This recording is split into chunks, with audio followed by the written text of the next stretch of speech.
다 같이 사도신경 들으심으로 2월 23일 하루를 여는 새벽기도에 하나님 앞에서 올려드리도록 하겠습니다. 전능하사 천지를 만드신 하나님 아버지를 내가 믿사오며 그 외아들 우리 주 예수 그리스도를 믿사오니 이는 성령으로 잉태하사 동정녀 마리아에게 나시고 본디오 빌라도에게 고난을 받으사 십자가에 못 박혀 죽으시고 장사한 지 사흘 만에 죽은 자 가운데서 다시 살아나시며 하늘에 오르사 전능하신 하나님 우편에 앉아 계시다가 저리로서 산자와 죽은 자를 심판하러 오시리라. 성령을 믿사오며 거룩한 공예와 성도가 서로 교통하는 것과 죄를 사하여 주시는 것과 몸이 다시 사는 것과 영원히 사는 것을 믿사옵나이다. 아멘. 사랑이 많으신 아버지 하나님 참으로 감사드립니다. 오늘 하루도 주님께서 우리에게 호흡을 허락하시고 하나님의 영광을 위해 살아갈 수 있는 또 하루의 기회를 주심을 참으로 감사드립니다. 오늘 하루 부디 하나님과 동행하며 하나님께 영광 올려드리는 하루가 되길 원합니다.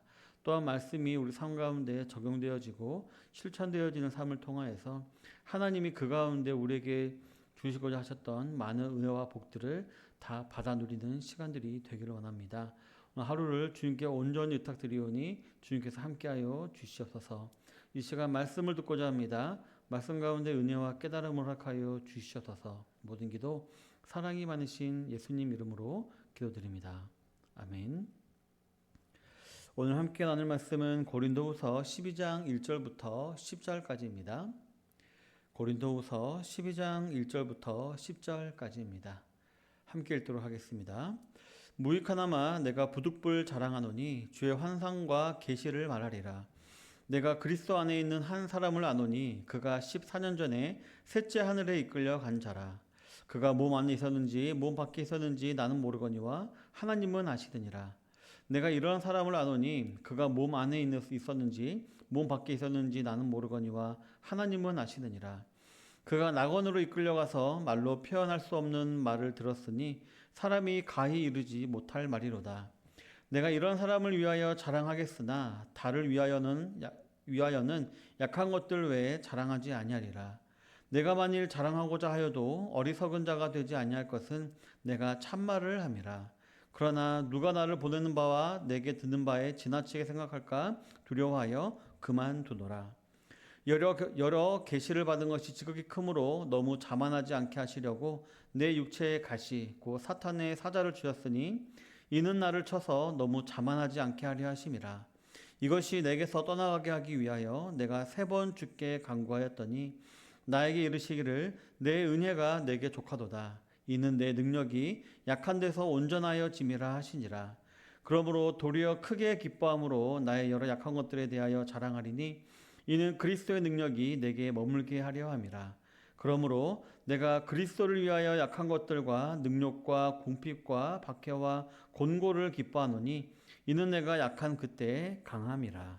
아멘. 네, 오늘은 본문을 중심으로 해서 약할 때 강함 되시는 주님, 약할 때 강함 되시는 하나님이라는 제목으로 하나님 말씀을 나누기를 원합니다. 고린도후서 11장 후반부에서부터 보면 바울은 자신이 체험한 여러 사실들을 말하다가 본문인 12장에서는 신비한 영적 체험에 대해서 말하고 있는 것을 볼 수가 있습니다. 세 번째 하늘, 즉 하나님께서 계신 낙원에 다녀온 놀라운 사실을 말하고 있는 것입니다. 이 부분을 읽을 때 우리는 바울에게는 정말 수많은 체험이 있었고 그로 인해 그도 역시 여러 단계를 거치면서 그의 신앙이 점차 단단해졌음을 알 수가 있을 것입니다. 바울하면 다메섹 도상에서 빛 가운데가 나타나신 예수님을 만난 사건만 생각하기 쉽고 그 사건이 또 바울을 사도로 만들었을 것이다 라고 생각하기 쉬운데 그 역시 그러한 사건 한 번만이 아니라 여러 번 수많은 신비적인 일들을 겪고 우여곡절을 겪은 이후에 비로소 그도 사도가 된 것을 알 수가 있는 것입니다. 그러나 이 사실을 우리가 조금 비뚤게 쳐다볼 수도 있을 것 같습니다. 듣는 사람들은 혹 바울이 너무 잘난 척하는 거 아니냐라는 생각을 품을 수도 있고 혹 이러한 영적인 체험이 있어야지만 진짜 신앙인인가 하는 인상을 심어줄 수도 있는 것이었던 것입니다. 그래서인지 실제로 바울도 이를 염려하여 이러한 놀라운 영적 체험을 말하는 것들을 꺼려했음을 우리가 알 수가 있습니다. 본문에서도 1절에 보면 무익 하나만 내가 부득불 자랑하노니 라고 했듯이 그는 어쩔 수 없이 마지못해 내가 이 사실을 너에게 말한다 라고 기록을 하고 있는 것입니다. 이는 고린도 교회에 침투한 거짓 교사들 때문이었습니다. 이들은 자신들의 영적인 체험을 언급하며 자랑을 했고 바울은 아마 이러한 체험이 없을 것이다 라고 말을 하면서 그의 사도권과 그의 가르침 전부를 거부하고 거짓말로 치부하려고 했던 것이었습니다. 이를 알고 있었던 바울은 자신 역시 그들이 주장하는 신비한 영적 체험을 한 적이 있다고 말하면서 나도 충분히 그들이 말하는 것 같은 그들이 주장하는 것과 같은 말을 할 수 있다. 그들이 말하는 바는 사실이 아니다. 나에게도 분명한 신비한 영적 체험이 있다라고 말을 하려고 했던 것 같습니다. 하지만 오늘 바울을 보면요. 그 사실을 말하면서 이런 경험이 있긴 하지만 나는 다른 걸 자랑하고 싶다. 나는 너희들에게 진짜로 자랑하고 하려는 독특한 것이 있다라고 말하고 있음을 볼 수가 있습니다. 바로 바울은 자신의 연약함을 자랑하고 있는 것이었습니다. 바울은 어떤 병인지는 알 수 없지만 하나님께 3번이나 기도했음에도 불구하고 낫지 못한 것을 언급하고 있습니다. 간질이다, 안질이다 많은 말이 있습니다. 하지만 그렇게 기도할 때마다 이제 바울은 응답을 받았다라고 말을 하고 있습니다. 바로 내 은혜가 내게 족하다라는 응답을 받았고 여전히 그 병이 지금 자기 안에 거하고 있다. 그래서 나는 연약한 자인데 나는 그 연약함을 자랑하려 한다라고 지금 말을 하고 있는 것입니다. 어떻게 보면 하나님으로부터 거부를 당한 증거라고도 볼 수 있는 이 연약함을 이렇게 자랑하고 있는 것, 즉 흠을 잡힐 만한 사실을 자랑하고 있는 것을 볼 수가 있는데요. 하지만 바울은 분명한 자신감이 있는 것 같습니다. 이러한 경험을 통해서 내가 깨닫게 된 것이 있고 또 그러한 깨달음을 우리 성도들과 함께 나누면서 우리가 성도로 살아가면서 참으로 자랑해야 할 것, 즉 감사하며 전해야 할 것이 무엇인지를 알려주는 것이라고 볼 수가 있는 것입니다. 복을 받고 신비영적인 체험을 하고 그것을 자랑할 것이 아니라 바로 내 연약함으로 말미암아 내 안에 하나님의 능력이 거하는 것을 자랑해야 된다는 것을 알려주고 있는 것임을 볼 수가 있는 것입니다. 성도 여러분, 그렇다면 왜 우리 성도들은 우리의 연약함을 자랑해야 하는 것일까요? 첫 번째로 약할 때 우리는 비로소 겸손해지기 때문입니다. 본문 6절부터 7절에 보면 내가 만일 자랑하고자 하여도 어리석은 자가 되지 아니할 것은 내가 참말을 말함이라. 그러나 누가 나를 보는 바와 내게 듣는 바에 지나치게 생각할까 두려워하여 그만두노라. 여러 계시를 받은 것이 지극히 크므로 너무 자만하지 않게 하시려고 내 육체의 가시 곧 사탄의 사자를 주셨으니 이는 나를 쳐서 너무 자만하지 않게 하려 하심이라 라고 기록을 하고 있는 것입니다. 바울은 본문에서 자신이 그동안 체험한 놀라운 일들을 자랑한다고 하여도 조금도 거리낄 것이 없다라고 말을 합니다. 왜냐하면 그 모든 경험들은 거짓이 아니라 참말이었기 때문이었습니다. 하지만 누구라도 혹 이 말을 듣고 상처를 받거나 오해하는 일이 없게 하기 위해서 내가 그동안 이런 말을 하지 않았다라고 말을 한 것입니다. 그리고 오히려 이런 것들과 반대되는 것, 오히려 이 말을 들었을 때 공감이 되어지고 위로가 되어질 수 있는 자기의 육체에 가시가 있다. 나도 연약한 사람이다라는 것을 지금 자랑하고 있는 것을 볼 수가 있는 것입니다. 그리고 그 이유가 무엇인가 말해주는데요. 바로 자기로 하여금 하나님이 교만하지 못하게 하시려고, 자만하지 못하도록 하시려고 하나님께서 이 가시를 내게 주셨다라고 설명을 하고 있는 것입니다.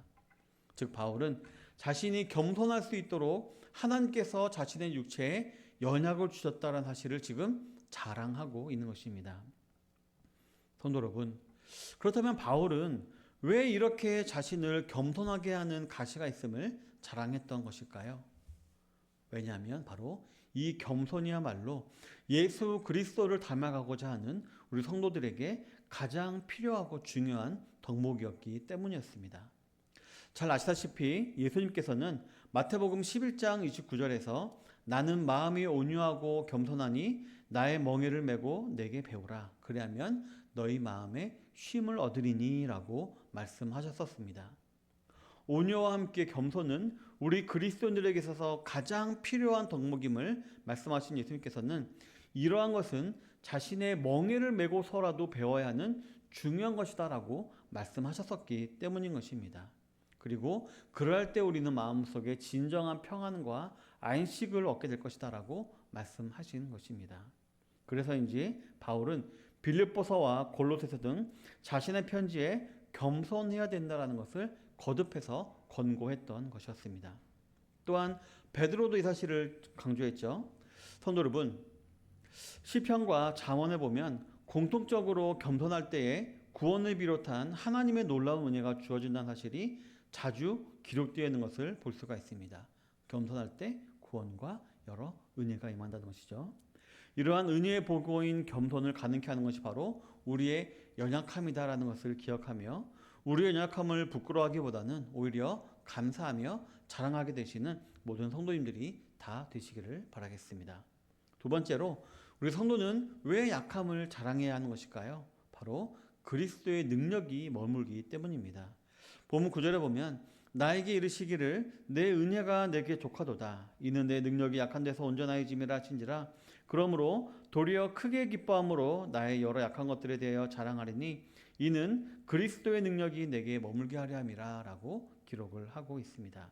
8절에 보면 바울은 자신의 육체의 가시가 떠나가게 해달라고 3번 주님께 간구했다라고 기록하고 있습니다. 이는 실제로 딱 3번만 간구했다는 말이 아니라 이미 기도를 응답받았기 때문에 간구하기를 그친 기도다라는 의미입니다. 즉 내가 끊임없이 많이 기도를 했는데 이미 응답을 받은 기도라는 사실을 말하고 있는 것입니다. 왜냐하면 이스라엘 사람들에게 숫자 3은 완전 수이기 때문입니다. 끝난 것이란 것이죠. 그리고 그 응답은 방금 읽었듯이 내 은혜가 내게 족하다. 즉 지금껏 받은 다른 은혜로 부족한 것들은 충분히 채워졌다라는 것이었습니다. 따라서 이 말은 이 육체의 가시가 바울에게 해로운 것이 아니라 유익한 것이기 때문에 굳이 없앨 필요가 없었다라는 거 말하고 있는 것입니다. 그리고 그 연약으로 인한 유익이라는 것은 바로 예수님의 능력이 내게 머물게 되었다는 것, 이것이 큰 유익이었다라고 말하고 있는 것입니다. 즉 전능하신 하나님이시며 지혜와 명철이 한이 없으신 예수님의 능력이 자신에게 머물게 되었기 때문에 일반 사람의 힘으로는 감당할 수 없는 여러 일들, 많은 일들을 할 수 있게 되었다라고 말을 하고 있는 것입니다. 그동안 자신에게 당한 많은 고난들을 넉넉히 이긴 것, 또 자신이 경험한 신비한 큰일들은 다 그리스도의 능력으로 인해 주어진 놀라운 은혜였다라고 고백을 하고 있는 것입니다. 성도 여러분, 물론 모든 사람들이 다 이렇게 바울과 같이 선교사가 될 필요는 없을 것입니다. 각자 맡은 달란트에 합당한 사역을 감당하면 되는 것입니다. 하지만 우리가 하는 일들의 크고 작음에 상관없이 저와 여러분들에게 주어지는 모든 일들은 모두 다 그리스도의 능력으로만 감당이 가능한 것들입니다. 따라서 저와 여러분들은 항상 자신의 연약함을 자랑함으로 말미암아 그리스도 예수의 능력이 우리 안에 머물기를 우리는 구해야 할 것입니다. 이는 겸손과도 연결되는 것으로서 우리가 우리의 연약함을 자각하여 주님 앞에 겸손하여질 때 주님께서는 친히 자신의 능력으로 모든 일들을 다 해결해 주시고 우리는 그로 인해 놀라운 은총과 평안을 얻게 되는 것입니다. 항상 주님 앞에서 자신의 약함을 기억하고 감사하며 자랑하는 가운데 그리스도의 능력이 항상 우리 성도님들 머리 위에 머물게 되시기를 바라겠습니다. 사랑하는 성도 여러분, 본문 10절에 보면 그러므로 내가 그리스도를 위하여 약한 것들과 능욕과 궁핍과 박해와 공고를 기뻐하노니 이는 내가 약한 그때 강함이라 라고 기록을 하고 있습니다. 누가 이 세상에서 가장 강한 사람일까요? 아마 사람 자체로는 아무리 강하다 한들 다들 한 끗 차이일 것입니다. 네, 제가 UFC를 좋아해서 자주 보다 보면 예전에 그렇게 강했던 사람이 점점 나이가 들고 힘이 빠지면 또 새로운 사람에게 지고 굴복당하고 계속 이것이 반복되는 것을 보았습니다. 사람이 아무리 강하다 한들 다들 한 끗 차이로 다 이렇게 변화가 되는 것입니다. 그렇기 때문에 사람이 의지하고 가지고 있는 권력, 재물, 무기와 같은 환경, 즉 백그라운드에 의해 그 사람의 강함이 오히려 결정된다고 봐도 무방할 것입니다. 그렇다면 우리 성도님들은 누구를 의지하고 무엇을 가지고 있습니까? 바로 우리의 아버지이신 하나님이 우리의 뒷배경에 계시고 그 아들이신 예수 그리스도의 능력을 우리 마음 가운데 소유하게 계신 줄로 믿습니다. 우리 자체는 힘이 없죠. 무지하고요. 날마다 후패해져만 가는 연약한 존재입니다. 하지만 우리 뒤에 계신 분은 우리의 모든 연약함을 상쇄하고도 남을 만큼 강하신 분이십니다. 그렇기 때문에 저와 여러분들은 오늘 바울이 고백하고 있듯이 모든 능력과 궁핍과 박해와 공고 가운데서도 기뻐할 수 있는 존귀한 존재가 되었음을 알 수가 있는 것입니다. 성도 여러분, 저 여러분들은요 연약한 존재들입니다. 그리고 이 사실은 오늘 하루 살아가면서 짓게 되는 죄 가운데 아마 더욱더 뼈저리게 느끼게 될 것입니다. 그렇기 때문에 우리는 그 약함을 어떻게 될까요? 인정하고 하나님께 모든 것을 다 맡겨 드려야 할 줄을 믿습니다. 그리고 그런 것들을 통하여서 주위 사람들에게는 나 약해, 부족해, 하지만 예수님이 내 안에서 나에게 힘을 주셔라는 이런 식으로 우리 약함을 자랑하는 또 우리가 되어야 할 줄 믿습니다. 왜냐하면 그럴 때 우리는 비로소 겸손해지고요. 그때의 그리스도의 능력이 우리 위에 임하여서 그 누구보다도 강한 존재가 될 수 있기 때문입니다. 오늘 하루, 오늘 본문의 말씀을 잘 기억하시는 하루가 되시기를 바랍니다. 그래서 약한 그때에 강하게 하시는 하나님의 능력을 꼭 체험하시는 복된 하루가 되시는 모든 선양의 성도님들이 다 되시기를 주님의 이름으로 축원합니다. 기도하겠습니다. 받은 말씀을 기억하며 기도하도록 하겠습니다. 오늘 하루도 다른 것을 자랑하는 것이 아니라 겸손히 예수님을 자랑함으로 말미암아, 겸손히 나의 약함을 자랑함으로 말미암아 예수님의 능력이 내 안에 거하게 해주십시오라고 기도하는 하루가 되게 해달라고 기도하도록 하겠습니다. 우리 속초 선양교회를 위해서 기도하도록 하겠습니다. 속초 선양교회가 2026년 주님의 은혜 가운데 자립하게 하시고 이 지역에 많은 영혼들을 주께로 인도하는 복된 교회가 되게 하시고 이제 이번 주부터 가능하면 우리 카페를 개방해서 많은 사람들에게 또 쉴 공간을 제공하고자 합니다. 주님께서 은혜와 힘을 베풀어 주셔서 이 공간을 통해서 많은 영혼들이 주께 돌아오게 되게 해달라고 기도하도록 하겠습니다.